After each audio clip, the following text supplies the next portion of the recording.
Samantala, nagluluksa ngayon ang pamilya ng 7 taong gulang na batang lalaki matapos mabaril at mapatay ng kalaro sa Malabon. Gustong papanagutin ng pamilya ng biktima ang lolong pulis ng suspect dahil sa hinalang sa kanya ang baril na ginamit sa insidente. Saksi si Sherry Antores. Mga tulo ng kandila na lang ang mababaka sa compound na ito sa Malabon City kung saan nabaril noong April 9 ang 7 taong gulang na si Mark Zander Ala, taga Mindoro na nooy nagbabakasyon sa bahay ng kanyang lola. Ang suspect ang 10 taong gulang na kalaro nila na napikon umano matapos di makasagot sa isang tanong habang naglalaro sila ng teacher-teacheran. Naglalaro po kami.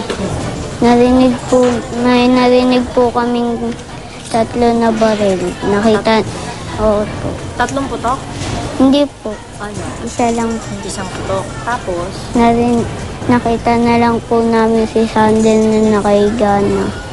Nadala pa si Mark sa ospital pero pumanaw din dahil sa tama sa ulo. Pag nag-flashback po yung mukha ng anak, ang apo ko yung nakita ko po siya nakahundasa, yan naliligo po sa sarili niyang dugo. Kaya po parang hindi ko po kaya yun. Sa trajectory test ng PNP, lumabas na galing sa bahay ng batang suspect ang bala na pinaniniwalaang mula sa baril ng lolo niyang pulis. Siya ang kakasuhan dahil di pa mapapanagot sa batas ang bata sa ilalim ng Juvenile Justice Act. Magkakaroon po ng liability yung kanyang lolo kung mapapatunayan po na isa dun sa kanyang o naiwan na baril dun po sa kanilang bahay, yun ho ang nagamit incidentally ng bata. Pwede po siyang makasuhan administratively ng serious neglect of duty. Wala na sa kanilang bahay ang batang nakabaril pero kung sakali, sasailalim daw ito sa DSWD intervention. Ang labi naman ni Mark Zander dinala na sa bahay nila sa Oriental Mindoro para mailibing sa Miyerkules. Napakasulat bilang ama.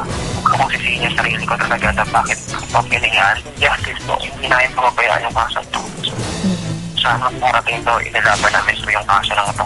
Ayon sa grupong Gunless Society, dapat bigatan daw ang parusang ipinapataw sa mga nagpapabaya umano sa kanilang mga baril. Dapat meron siyang taguan o gun safety deposit box na siya lamang ang pwedeng magbukas noon.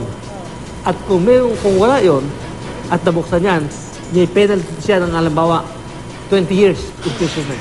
Mungkahi naman ng grupong Pro-Gun, dapat daw palaging naka-lock and key ang lalagyan ng baril at dapat tinatanggal ang bala kung di ginagamit.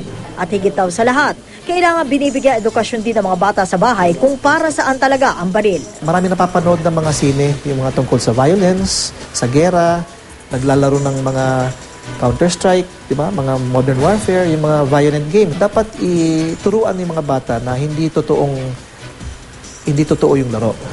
Ako si Sherry Antores, ang iyong saksi.